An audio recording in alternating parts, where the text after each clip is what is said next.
guys, Mrs. Metters here, and we are about to actually finish up our national park projects. This is one of my favorite projects that we do because I really love national parks. You may not know this about me, but when I'm not teaching, have any questions? Yes, of course. We always put our names on the project. Or working at the library,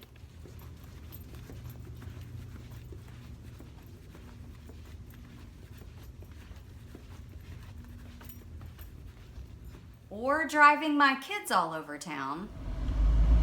Mom, go that way.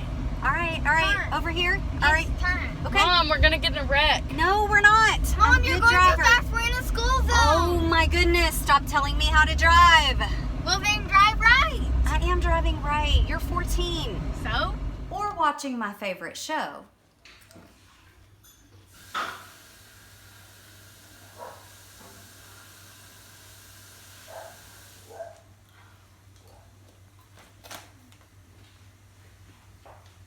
I like to go backpacking with my friends. Backpacking is a little bit different from camping and hiking, although it does involve both of those things. Backpacking is when you pack everything you're gonna need for several days at a time into a backpack that weighs about as much as a small child, and you head off into the wilderness where there are no showers, no facilities of any kind. It's just you and the wilderness. I want to introduce you to my friends that I go backpacking with. This is Angie. Angie is my friend who is a physical therapist, and on our hiking trips, Angie is in charge of the maps and the planning. Yes. And then right behind me, that sweet lady is Kim, and Kim is an account manager at a business in town, and Kim is always in charge of bringing all the string we need, except for string is not the right word. Kim, what is that you have? That's floss and that's paracord. What's paracord for? Paracord is for everything. Everything. Everything you could possibly need a cord for. Like what? Shoelaces. Yes. To hang your wet clothes on. Yes. To bind up something that came apart. To put your tent peg back on. Yeah. Or to string up a hammock. Or hang your food from a bear. Yes, hang your food so the bears don't get it. And then this lady right here is Cassie. And Cassie, in addition to being one of my friends, is also my sister-in-law. And Cassie is a speech therapist. And Cassie's job in our group is almost always first aid, and she always is carrying the pocket knives. Cassie, what do you need a pocket knife for? To open your food. Open food, yeah. And to cut the paracord. Yes. Yes. Rabid foxes, stabbing bears, cutting down small trees. Sure. Okay. Oh, boo. Yeah, what? Leave no trace. Oh my goodness. Okay. And then me, I actually bring something to the group too. In addition to making lots of sarcastic comments, I also am in charge of the selfies. Y'all say cheese. Cheese. Together, the four of us have hiked to the bottom of the Grand Canyon and back up during freezing temperatures in January. We have gone to over the Rocky Mountains from Aspen to Estes Park, over Maroon Bells Pass in Colorado. We have gone to the border of Mexico in the Big Bend of Texas, and our last trip was in Northern California, where we hiked part of the Pacific Crest Trail and encountered wildfires and bears. So guys, tons of planning have to go into big trips like this. It's a big undertaking to go out into the wilderness for days at a time. We have to make sure that we have all the equipment we're gonna need. Some of those equipment pieces that we need are canisters of bear spray. Yes, that's a real thing. It is a very strong scented repellent that will repel bears, at least for a little while, but not forever. You have to be very careful. We have to carry our food in bear canisters. These are stainless steel containers that bears can't open or bite through. We have to make sure that we carry water filters because we drink water directly out of rivers, streams, and lakes when we're out on these trips. Yes, you should not do that without these proper filters, but we have the right equipment so we can go. Some of the other things that we have to make sure to take are sometimes we have to take ice cleats if we're going to be out when it is when we have to walk across frozen ground to keep our feet on the trail. You don't want to slide off the edge of the trail at the Grand Canyon, I can promise you that. You'll get down to the bottom a lot quicker, but it won't be near as much fun. The most important thing we have to take with us is a topographical map. And yes, we carry paper maps with us. Phones work better when they work, but a lot of times out in the wilderness, you lose connection. So topographical map, you guys have already learned in your geoterm discovery, is a special kind of physical feature map that uses contour lines to show you the terrain. It shows you when you're about to head up a really steep hill, and it shows you flat areas. These help us plan our trips so that we know how long it's going to take us. For me, going uphill takes longer than it does going downhill, so I have to allot the correct amount of time. It also helps us locate flat areas where we can set up our camp, or at least plan to. We use these maps to help plan and prepare, and it also helps us when we come across things that we're not expecting, like a rock slide that may have cut off our trail or a downed tree area. And sometimes, like this last trip we went on, when we encounter wildfires, it helps us reroute our trip to safer areas. So the contour lines on the topographical map gives us lots of valuable information. We know by how far apart the lines are or how close together they are, what kind of terrain we're dealing with. All right.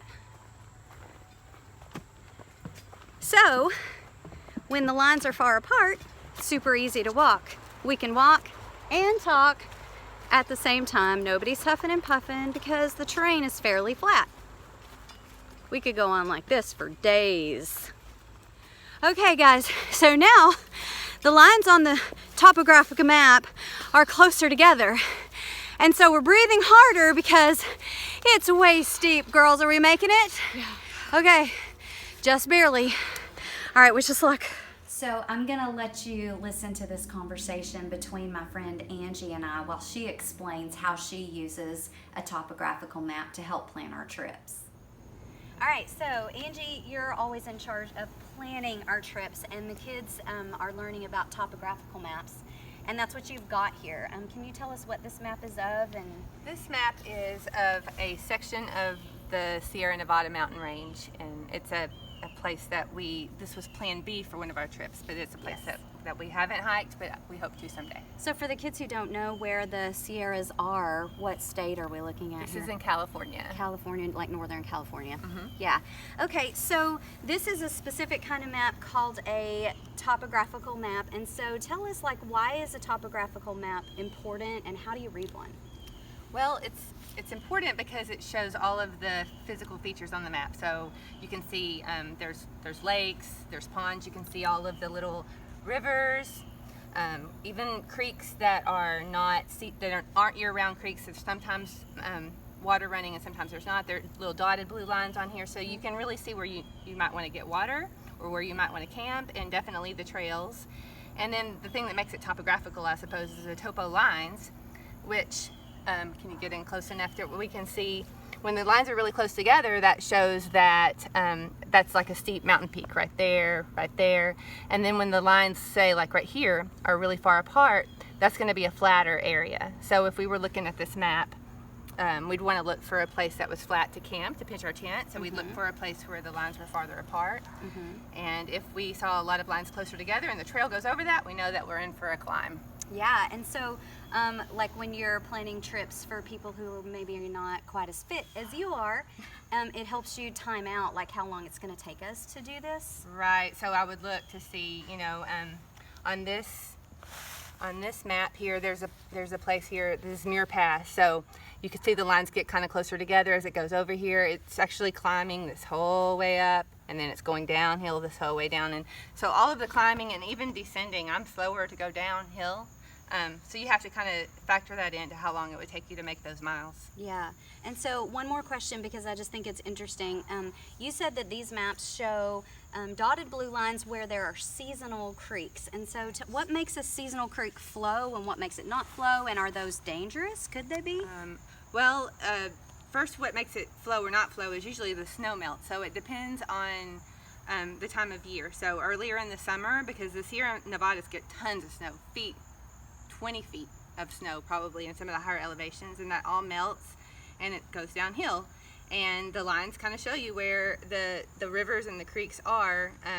So if early in the summer when that snow is all still melting, the creeks and the rivers are really high, they can be dangerous. Mm-hmm. We try to plan our trips later in the summer for that reason, because we don't want to have to cross a dangerous water crossing. Even so, we have crossed We some. have had, definitely, we will cross. We almost always have to cross water. Yeah. But some crossings that are ankle or knee deep in late summer can be roaring white water, waist or even above that in early summer. I remember the one we crossed on this last trip, but I think we were like waist deeper more, and it was a little bit scary, but I think it's because the bridge was broken, wasn't it? Yes, there was a bridge out. That's right.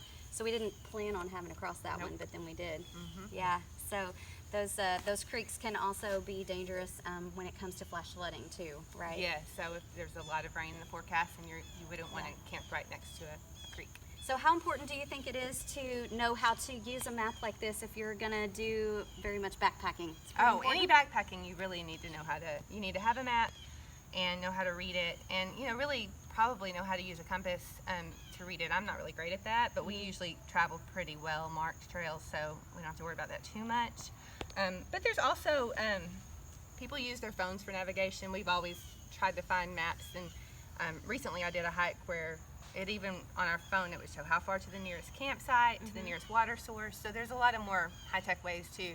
But I think it's always good to have a paper map in case your phone goes dead. Right, I was going to say, because sometimes you lose connection on your phones when you're out in the wilderness. All right, cool. All right, thank you. All right, guys, so that's about it for this video. But what you need to remember most about contour lines on topographical maps is the closer they are together, the steeper the hill, and the farther apart they are, the flatter it is.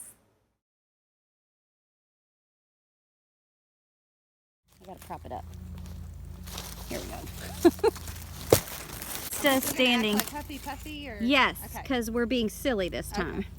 Okay, so like same order. Okay. Yeah, that's good.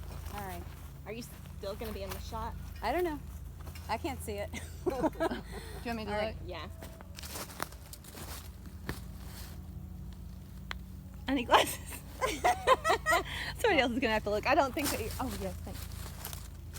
The bottom might help you. Yeah, that does. Except, our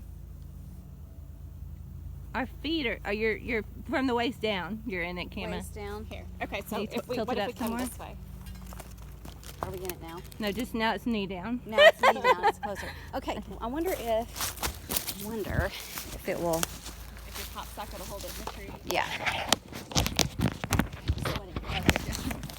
Did not work for me. Ow! That was spiny. Wanting to turn the wrong way. We needed to bring a filmer. Yeah, that'll work. All right. Or You're starting to be in it Okay. now. Yeah, Okay. it should be good if you walk about 4 Okay. steps forward. Is it recording? I don't know. It's square. Do you see the numbers? Numbers ticking? are yes, they're ticking. Okay. All right. So we're recording. Okay. All right. So we're acting tired. Yeah. All right. Okay. All right, girls. You got to make it look good. Okay. These kids got to think we're really hiking. Here we go. Ready? Are we allowed to curse? Ah! Just kidding. I shouldn't have said that. Cut. Okay. All right. We want to try it again. Okay. These are hurting. They are prickly. Okay. We can just kind of go up the side, even not even that far. Okay. Yeah. All right. All right, girls. We got to make this convincing. You ready? Okay. Breathe hard. All right. We're really going uphill now. Lines are close together. You can do it.